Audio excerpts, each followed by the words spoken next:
मुख्यमंत्री फडणवीस यांचा निर्धार भोंगेमुक्त महाराष्ट्र आणि या अभियानात भाजप नेते किरीट सोमय्या यांनी घेतली पुढाकाराची जबाबदारी।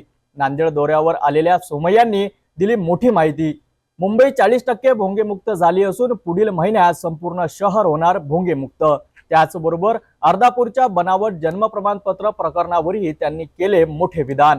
दोषीवर होणार कठोर कारवाई असा इशारा त्यांनी दिला आहे। पाहूया संपूर्ण माहिती। सगळ्यात पहिलं नांदेड तहसीलदारचं मी कौतुक करतो, अभिनंदन करतो। महाराष्ट्रात हे असे तहसीलदार आहे की त्यांनी त्यांच्याकडे अर्ज आल्यानंतर पुरेसे पुरावे नाही म्हणून 1744 अर्जापैकी फक्त 51 अर्जच मंजूर केले, बाकी सगळे फेटाळले। म्हणजे कोणी फक्त आधार कार्ड दिलं, कोणी रेशन कार्ड, आणि त्याच्या आधारावर महाराष्ट्रात 2,23,000 प्रमाणपत्र देण्यात आले। म्हणून नांदेडच्या तहसीलदारांचा आम्ही स्वागत पण केलं आहे। महाराष्ट्रात 2,23,000 प्रमाणपत्र देण्यात आले, त्याचा रिव्ह्यू सुरू आहे। आज मी एडिशनल एसपीसी एक आणखीन विषय घेतला आहे। मुख्यमंत्री देवेंद्र फडणवीसचा निर्धार आहे भोंगा मुक्त महाराष्ट्र, आणि बांगलादेशी नंतर हे अभियान मी हातात घेतलेले आहे। मुंबईत एका महिन्याचा आत सगळ्या मशिदीवरील भोंगे खाली आलेले असेल। आतापर्यंत 40% मशिदींनी भोंगे उतरवले आहेत। नांदेडमध्ये पण हे अभियान जोरात सुरू करावं असं मी पोलीस अधिकाऱ्यांना विनंती केली। नांदेड जिल्ह्यामध्ये अर्धापूर नावाचा एक तालुका आहे, तिथल्या ग्रामीण रुग्णालयातनं 82 बोगस जन्म प्रमाणपत्र नोंद केल्या गेलेल्या आहेत। त्या संबंधात मी जे संबंधित डॉक्टर आहेत त्यांचंही कौतुक केलंय की त्यांनी खूप चांगला रोल प्ले केलाय। हे प्रकरण महाराष्ट्र स्तरावर याची चौकशी सुरू झालेली आहे।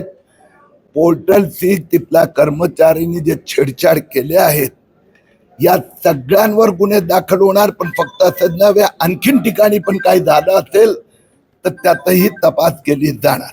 तुम्ही भोंग्यांचा जो विषय घेताय, खरं तर ऑपरेशन सिंदूरच्या वेळी पहलगाम मध्ये जो अटॅक झाला त्याच्यानंतर हिंदू आणि मुस्लिम यांच्यामध्ये जे काही डिफरन्सेस होते ते या निमित्तानं सगळे एकत्र झाले होते, ते डिफरन्सेस कमी झाले होते। पण पुन्हा एकदा अशा पद्धतीनं मस्जिदीचे भोंगे यावरनं पोलरायझेशन ऑफ रिलिजन असं नाही होणार। ही तुमची भाषा आहे, आणि तुम्हाला म्हणजे ती काँग्रेस आणि मुस्लिम नेत्यांची पॉलिटिकल लीडर्सची आहे। न्यायालयाला आपण हे कोणाची बोलायची हिंमत नाही, कारण की आदेश तर न्यायालयाने दिलेला आहे आणि हे सगळ्यांना लागू पडतो। पण मुद्दा कसा आहे की काही लोक धर्माच्या नावाने जे माफियागिरी करतात आणि ते नियमाला मान्य करायला तयार नाही। रात्री 10 वाजता लाऊडस्पीकर बंद, हे संबंध महाराष्ट्राचे संबंध देतात, गणेशोत्सवला पण लागू पडतं। भोंगे आता गणेशोत्सव मधून अदृश्य झालेले आहेत, म्हणून जो कायदा आहे तो सगळ्यांना लागू करणार।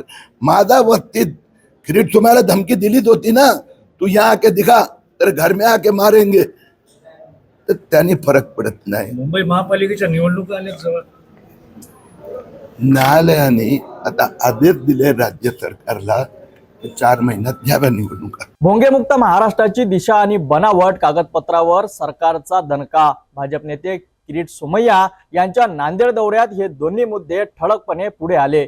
मुख्यमंत्री फडणवीस यांची ठाम भूमिका आणि सोमय्याचा अंमलबजावणीसाठीचा पुढाकार हे चित्र दाखवतं की राज्य सरकार कायद्यासोबतच कोणताही तडजोड करणार नाहीत। आणि अपडेटसाठी पाहत रहा सिटी न्यूज।